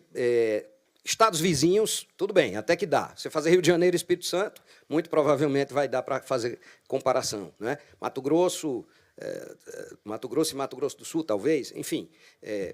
só temos que ter um pouquinho dessa cautela. Mas acho que a sugestão, a ideia é muito boa. E, enfim, veja, quando a gente para pensar, a gente consegue imaginar várias possibilidades e utilidades para esses dados. Muita coisa pode ser extraída, pode ser... Se muitas informações são colhidas, isso pode resultar em muitas informações, em projetos até, né? Quantos projetos estratégicos não podem surgir dessas informações? Enfim, a aguardar e a verificar os próximos capítulos, né? Alguém mais tem alguma intervenção ou indagação a fazer? Alguém mais com a palavra a solicitar? Bom, então, dando por... O senhor não esqueça de me informar se meu requerimento foi deferido, de integrar o grupo, né? Dando por encerrados os trabalhos, eu cumprimento... Eu esqueci, não tive a oportunidade só, Douglas, de agradecer a todos pela oportunidade, pelo convite, muito honrado, e de poder participar desse grupo assim tão seleto, né, tenho certeza que vou aprender muito com vocês, muito mais do que... vou poder colocar em prática, né, o aprendizado com vocês. Dando por encerrados os trabalhos, eu não tenho como deixar de agradecer aos colegas pelo esforço de estar aqui até agora. Eu faço um agradecimento especial ao Horácio, que ficou aqui, um deferimento especial ao Horácio, porque o Horácio e o Ienaco são os dois membros do GENAI que participaram de todas as 4 reuniões que o grupo tem até agora, são os únicos 2 com 100% de participação. Agradecer por ter participado com tanto zelo. Obrigado, Horácio, por ter ajudado tanto na secretaria. Agradecer ao Clístenes pela exposição. Muito obrigado, meu querido, pela tua ajuda. O teu deferimento está deferido. Acho que o GENAI defere por aclamação o deferimento dele para ser incluído no nosso grupo. Vou inseri-lo aí. E agradecer, Maurício, obrigado pela tua recepção, você foi fantástico. Não tendo mais nada para tratar, nós nos vemos, se Deus quiser, e sob a proteção dele em 30 e 31 de maio, no Distrito Federal. E eu faço, por último, apenas um convite. Nós temos, como de costume, nós vamos para os estados da federação e encontramos muitos colegas dos estados da federação. Nós vimos aqui os colegas aqui, Gustavo e Márcio, e vimos aqui a colega Andréia, que são da corregedoria, e a gente a gente sempre tenta vender o peixe que a gente tem, né? O GENAI foi uma ideação nossa, feita um ano atrás. Foi muito difícil construir esse grupo. Não foi fácil. A gente começou com 1, e depois com 2, e depois com 3, até chegar a um ponto de a gente chegar beirando uma centena. E até chegar um dia que a gente comemorou, a Andréia é fundadora da primeira reunião também, até chegar um dia em que a gente comemorou o fato de estar em todos os estados da federação, Clístenes. Até chegar um dia em que a gente foi comemorando passo por passo. Só que nós temos ainda muitos membros fora. Então, a gente nunca deixa de fazer a propaganda do GENAI como um grupo que pode ajudar aos outros. Hoje, nós estivemos ali com a assessora do Dr. Oswaldo e falamos para ela, tu é assessora de corregedor e tu não está no GENAI? Ela falou, não. Eu falei, e já encostei a cadeira do lado. Falei, mas tu sabe o que é o GENAI? Ela falou, não. Falei, pois é um grupo em que as pessoas trocam informações. Abri o WhatsApp, mostrei, falei, olha aqui, tu tem uma dúvida, tu pergunta, tá? E agora, esse ano, acho que 5 corregedorias trocaram. Nosso grupo caiu muito, porque troca o corregedor, trocam os assessores. Perdemos vários assessores. Caímos, não é, Rodrigo? Nós chegamos a 99, agora caímos para 80, eu acho. E eu estou entrando em contato com essas corregedorias para repor e recuperar. Então, fica para os colegas aqui do Paraná o convite para, se quiserem, ingressar. É uma troca de experiências boas. Há uma dúvida mínima que tenha, e isso é interessante, tu solta ali aquela dúvida que surge, solta e, de repente, você vê o colega lá do Acre, do Amapá, do Rio Grande do Sul, de qualquer lugar, te dando ali uma resposta, te dando uma peça, de repente surge ali um compartilhamento de informações. Podem ficar tranquilo, o grupo não incomoda, tu bota no silencioso ali, e, de repente, se tu não quer, tu não vê ali por 15 dias, mas ele é uma ferramenta que as pessoas têm. Oi? Tem foto oficial, não? A gente costuma fazer. A gente costuma fazer. Mas fica o convite aí para os colegas do Paraná que quiserem, é só passar para o Maurício aí o contato que a gente adiciona. Vem cá fazer a foto, gente.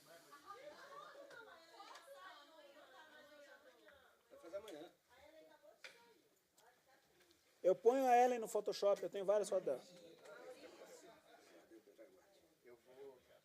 Não, esse não é o meu.